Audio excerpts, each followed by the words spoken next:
पूर्व मुख्यमंत्री अशोक गहलोत हमारे साथ मौजूद है। भाजपा सरकार ने इनकी योजना है वो पहली योजना बंद कर दी है, बात करते हैं। सर, जैसा आप पहले चुनाव प्रचार में कहते थे कि सरकार बदलती है तो योजनाएं बंद कर दी जाती है, कल पहली योजना आपकी बंद कर दी गई है, क्या कहना आपका? देखिए, प्रधानमंत्री मोदी जी ने वादा किया था सरकार आने पर कांग्रेस गवर्नमेंट की कोई योजना को बंद नहीं किया जाएगा। मुझे कल बहुत दुख हुआ, आश्चर्य हुआ।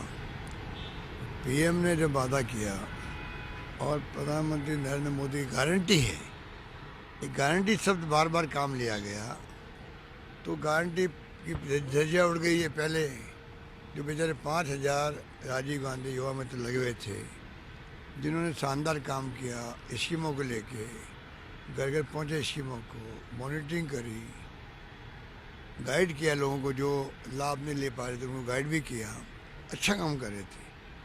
अगर आपको राजीव गांधी के नाम से अगर आपको कोई दिक्कत थी तो आप अटल बिहारी वाजपेयी के नाम लिख देते, उस पर नाम बदल देते, पर उन बच्चों को, छात्रों को या युवाओं को निकालते नहीं, ज़्यादा बेहतर रहता।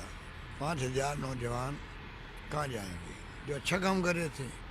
इस उम्मीद के अंदर भी हम आज लगे तो कल कभी न कभी हमारा नंबर आएगा, अनुभव बढ़ेगा, तो हम कभी न कभी एडजस्ट भी हो जाएंगे।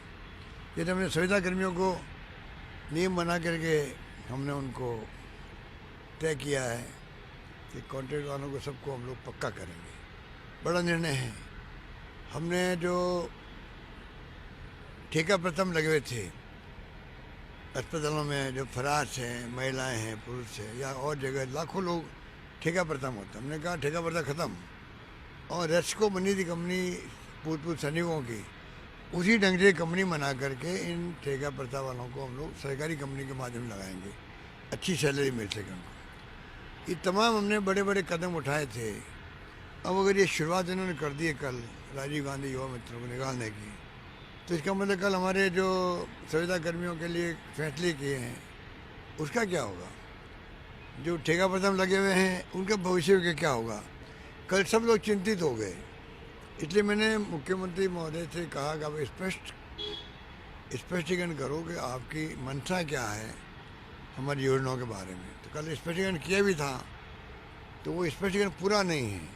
हर रोज़ कोई न कोई पूछते रहेंगे तो अच्छा भी नहीं लगता है। नई नई गवर्नमेंट बनी है, अभी तो इनका मंत्रिमंडल नहीं बना है, तो बार बार हमारा पूछने में उचित नहीं है, अच्छा भी नहीं लगता है। थोड़ा मौका देना चाहिए मुख्यमंत्री को कि वो अपना काम संभाले। हम जानते हैं इस बात को, परंतु जिस रूप में ये जो कल फैसले कर लिए आनंद फानन में, वो भी उचित नहीं कह सकते।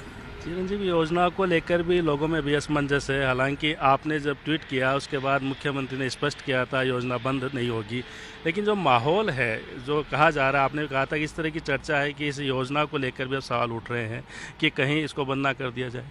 देखिए, चिरंजीव योजना हो चाहे आरजीएसएस हो चाहे कोई भी हो, योजना इतनी कामयाबी लेके आई है, पूरे देश में हमारी योजनाओं की चर्चा है, पूरे देश के अंदर। उसका लाभ बल्लाल जी को उठाना चाहिए कि आपको यहाँ की सरकार ने ऐसी ऐसी योजना दी है गिफ्ट के रूप में, क्यों गिफ्ट हो गया एक प्रकार से, सरकार उनकी बन गई, उसका फ़ायदा उठाना चाहिए बजाय कि उनको बंद करने के, रिव्यू करने के। उसमें हमारा कोई स्वार्थ नहीं था। पब्लिक इंटरेस्ट के अंदर सारे फैसले हमारे हैं, करीब 180 फैसले होंगे मेरे ख्याल से, ज़्यादा कम भी हो सकते हैं। वो तमाम फैसले राजस्थान के पब्लिक के इंटरेस्ट के फैसले हैं। इनको रिसर्च करवानी चाहिए और मैं समझता हूँ उसके बाद में आगे बढ़ना चाहिए। तो इनके खुद के इंटरेस्ट के अंदर है। हर राज्य में हमारी स्कीमों की चर्चा हो रही है, मैं बार बार बोलता था। ऊपर से मोदी जी ने कह दिया ये मेरी गारंटी है, तो गारंटी निभाओ। अभी जो रैली हो रही है, मैं जा रहा हूँ नागपुर, उसका नाम है तैयार हम। है तैयार हम के नाम से लाखों लोग इकट्ठे हो रहे हैं। एक नई शुरुआत होगी। 28 दिसंबर जो कांग्रेस का स्थापना दिवस भी है, उस वक्त पूरे देश के अंदर, हर गांव में, हर ब्लॉक में, जिलों में, प्रदेश के अंदर सब जगह पर कोई न कोई प्रोग्राम होंगे। नागपुर की बड़ी रैली का अपना एक महत्व है, एक मैसेज आएगा और मैं उम्मीद करता हूँ आने वाले वक्त में इंडिया गठबंधन जो बना है वो कामयाब हो और लोकतंत्र को बचाएं, जो संवैधानिक धज्जियाँ उड़ रही है उससे छुटकारा मिले, एजेंसियाँ जो उपयोग दुरुपयोग हो रहा है वो बंद हो। तो लोकतंत्र में तो पब्लिक झटका देती है तो ही जाके संभलते हैं जो सत्ता में लोग होते हैं वो। मैं उम्मीद करता हूँ कि ये बहुत बड़ा लोकतंत्र का जश्न आ रहा है, उत्सव आ रहा है।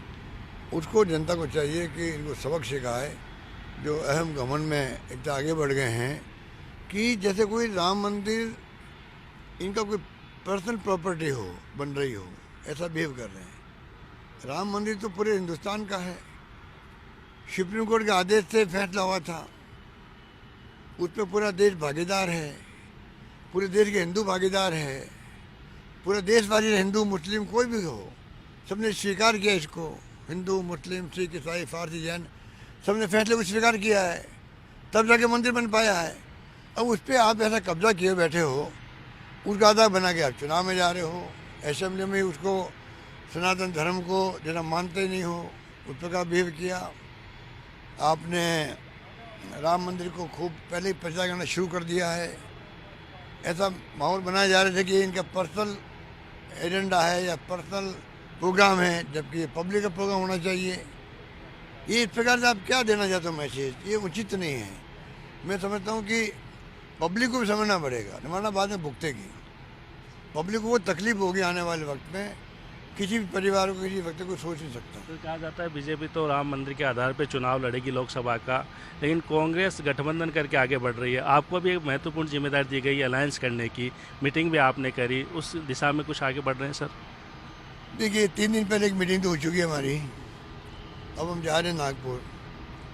1-2 राज्यों में तो हम वही बातचीत कर लेंगे। भाई 29-30 को हमारी मीटिंगें हैं दिसंबर को दिल्ली के अंदर, तमाम राज्यों के साथ में। जो राज्य में कांग्रेस नेता क्या सोचते हैं पहले हम उनसे शुरुआत कर रहे हैं, उसके बाद हम आगे बढ़ेंगे कि दूसरी पार्टियां वहाँ क्या सोचती है, हमारी पार्टी में खुद की सोच क्या है, प्रदेश कांग्रेस कमेटी की सोच क्या, हमारे नेताओं की सोच क्या है। तो शुरुआत एक मीटिंग हो चुकी है, 29-30 को आगे बढ़ेगा काम। सर एक आखिरी सवाल, आप कहते हो यहाँ की सरकार ठहर सी गई है, मंत्रिमंडल नहीं बन रहा, जो 2 मुख्यमंत्री बने उनको कामकाज नहीं है, तो कैसे चलेगा? करीब 24 दिन हो गए आज। मैं भी कहूँ कैसे चलेगा, पब्लिक में निराशा की भावना आ रही है, क्योंकि स्पष्ट बहुमत मिला इनको स्पष्ट बहुमत मिलना मायने रखता। देखो आज इनको 95 मिलते, मान लो 90 मिलते, अलग बात थी, पर इनको स्पष्ट बहुमत मिलने का मतलब स्पष्ट बहुमत की तरह ही बिहेव करे, ये उसकी तरह बिहेव करना चाहिए। इनको बोल्डली फैसला करना चाहिए, एक के बाद एक फैसले होने चाहिए, क्योंकि स्पष्ट बहुमत है। जब जनता का मैंडेट मिल गया इनको 115 का, उसके बाद में किस बात का इंतजार कर रहे हैं? तो मैं समझता हूँ कि ये उनके मुख्यमंत्री जी खुद के लिए भी उचित नहीं है। अभी तो डिप्टी सीएम बना दिए गए, उनको पोर्टफोलियो नहीं दिए गए, पता नहीं इनको कौन रिमोट कंट्रोल से चला रहा है, ये चलाएगा वो तो टाइम बताएगा, पर मुख्यमंत्री खुद के इंटरेस्ट में नहीं है इस प्रकार के फैसले होना, क्योंकि फर्स्ट इम्प्रेशन होता है वो लास्ट इम्प्रेशन होता है। ये फर्स्ट इम्प्रेशन जो है वो अच्छा होना चाहिए, मेरी शुभकामना उनके साथ में है।